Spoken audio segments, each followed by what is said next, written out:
everyone. Praise the Lord. Hallelujah. Pinagpala pong umaga po muli sa ating lahat. Huwebes po.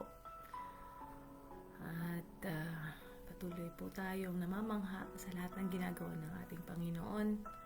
Kaya ang ating pagkamangha po ang nagtutulak sa atin na we want to know more. We want more.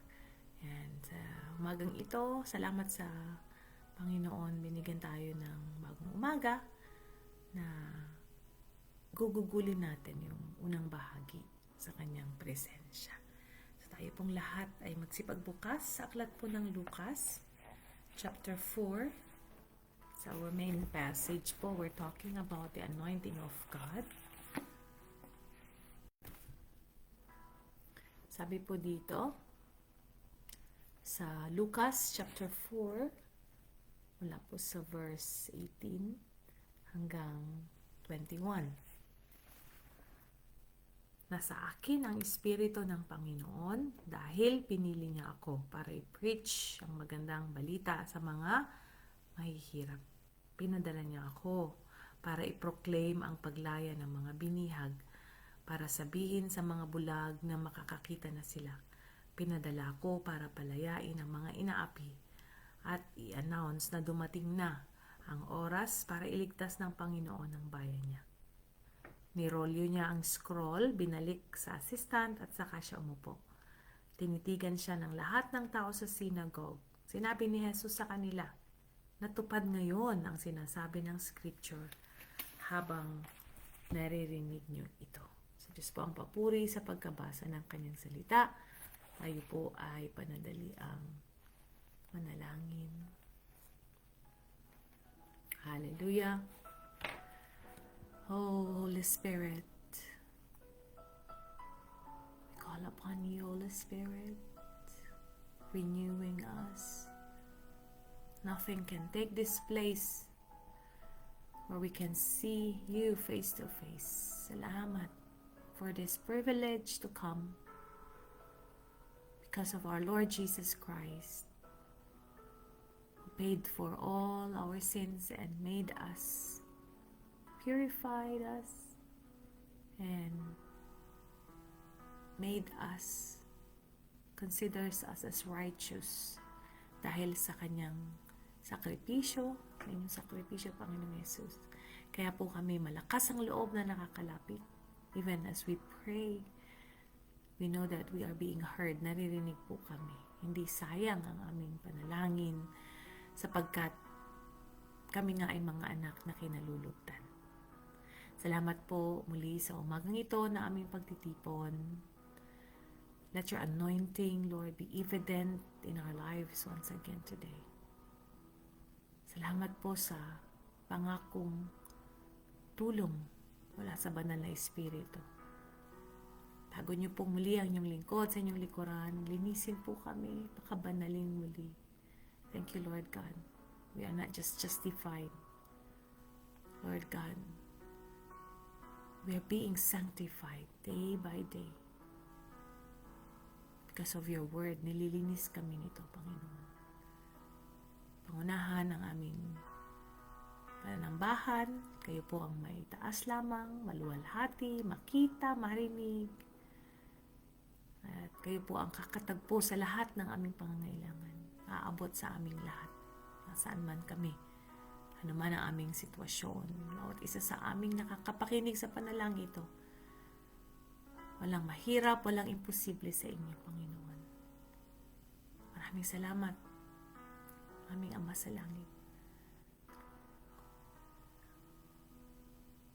Smile upon us with your favor once again, O God. Let your anointing flow and overflow and amaze us once again today. Ito po ang nagkakaisa naming dalangin sa tanging pangalan niyo lamang. In Jesus' name, Amen and Amen. Amen.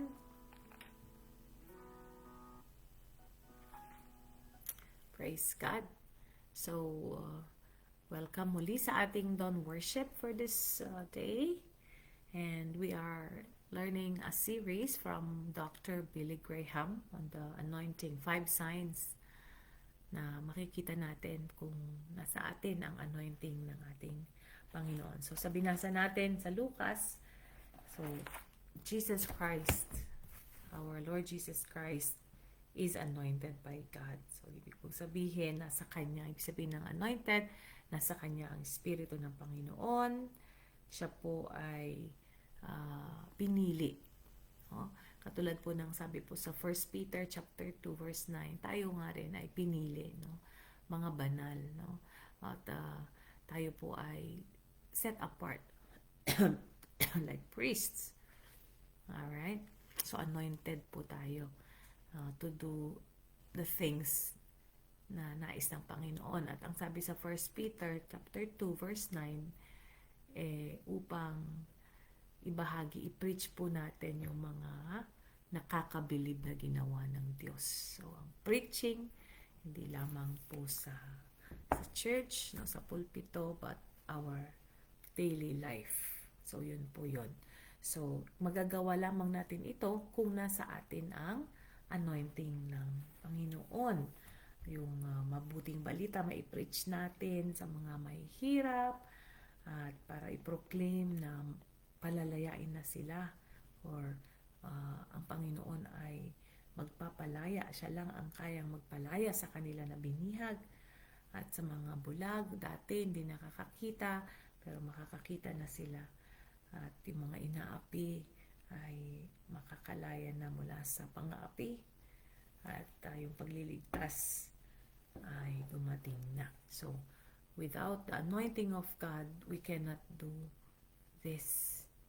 Kaya napakahalaga pong matiyak natin na ang anointing ng Panginoon nga ay nasa atin.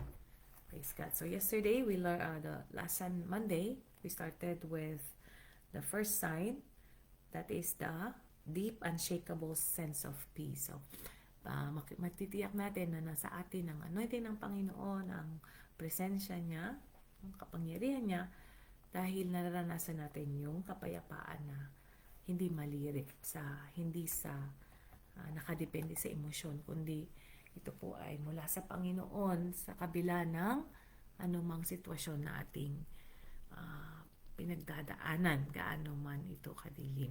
Ayan. So, you can think of, maisip po natin sa buhay natin, maikumpara natin noon at ngayon na nasa atin ang anointing ng Panginoon, yung pagkakaiba. Na dati po ay panicky tayo. Pag sinabi panicky, hindi yung paniki, no? Panic. Nagpapanik, laging nagpapanik. Panicky, sabi na mahilig magpanik. So, dati ganun po tayo. Pero ngayon ay nakakangiti tayo sa gitna ng mga pagsubok ng apoy.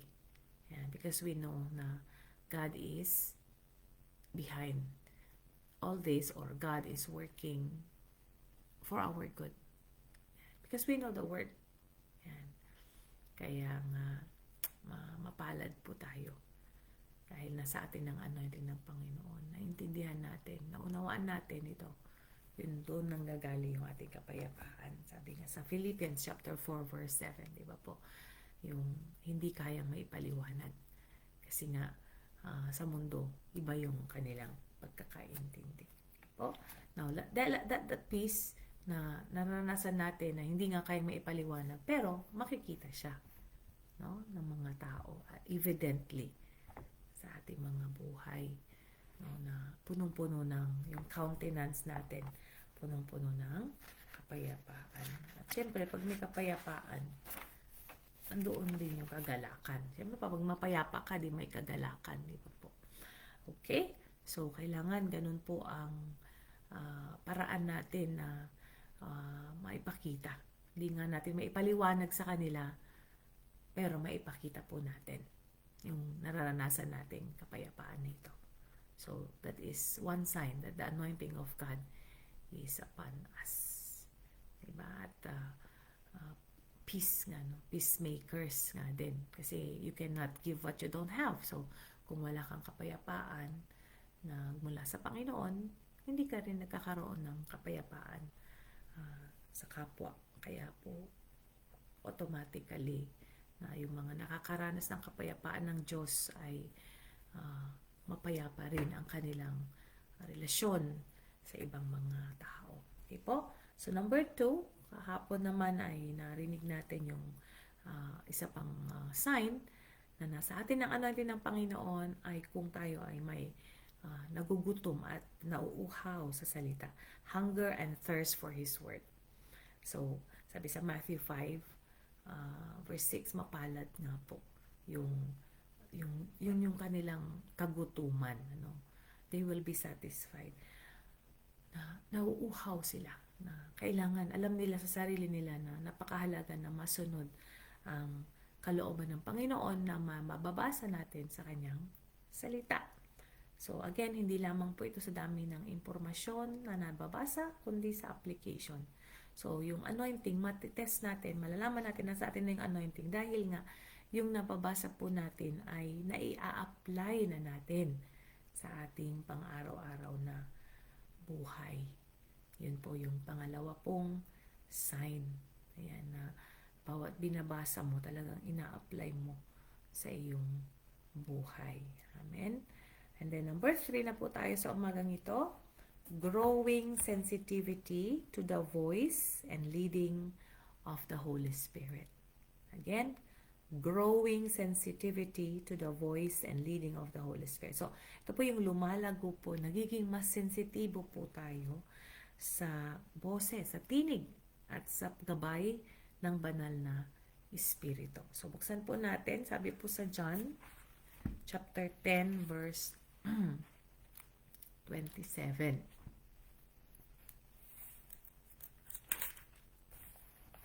Yan, tayo po ay madaling araw po talaga ngayon, kaya hoarse pa yung ating boses. Ano po? John 10:27. Ang sabi po ng Panginoong Jesus, kilala ng aking mga tupa ang boses ko. Kilala ko sila at sumusunod sila sa akin. Ayan, so sensitive tayo sa boses. So alam natin ang pagkakaiba ng tinig ng Diyos at yung tinig ng mundo. Ayan, kaya nga yung sinasabi ng mga naririnig natin na sinasabing kataga na may boses akong narinig. So, if you don't know the Word of God, kung hindi mo alam ang tinig ng Diyos or the Word of God, ang salita ng Diyos, how will you distinguish? Paano mo madidiscern na ito po ay galing sa Diyos or galing sa mundo or galing lang sa'yo? So, remember, even the devil reads the Bible. Alam po niya, di ba? Nung tinukso po ang Panginoong Jesus, alam niya. So, malalim, hindi lamang po ito basta nababasa po natin, kundi yung tinig. Kasi nga, di ba, si Satan din ay alam niya rin. Nagko-quote din siya ng scriptures. So, kaya nga, tayo po ay kailangan dependent on the Holy Spirit's voice.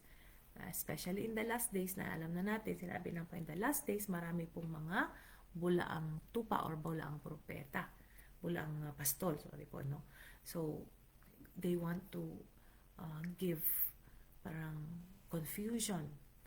Kaya pag hindi mo alam ang salita ng Panginoon at hindi mo kilala ang tinig ng Panginoon, ay malilito po tayo. Marami na pong ganito ngayon na maganda po ang kanilang mga simula, subalit hindi naging maganda ang kanilang pagtatapos. Kaya minsan nagtataka rin po ako. Nagtataka, alam natin yung sagot, pero yung hindi mo siya ma-reconcile, paano nangyari yun? Diba? Yung mga kasama mo dating naglilingkod sa Panginoon, nakita mo naman na anointed din talaga at na-bless ka rin during the times na kasama mo sila and all. So, what happened along the way?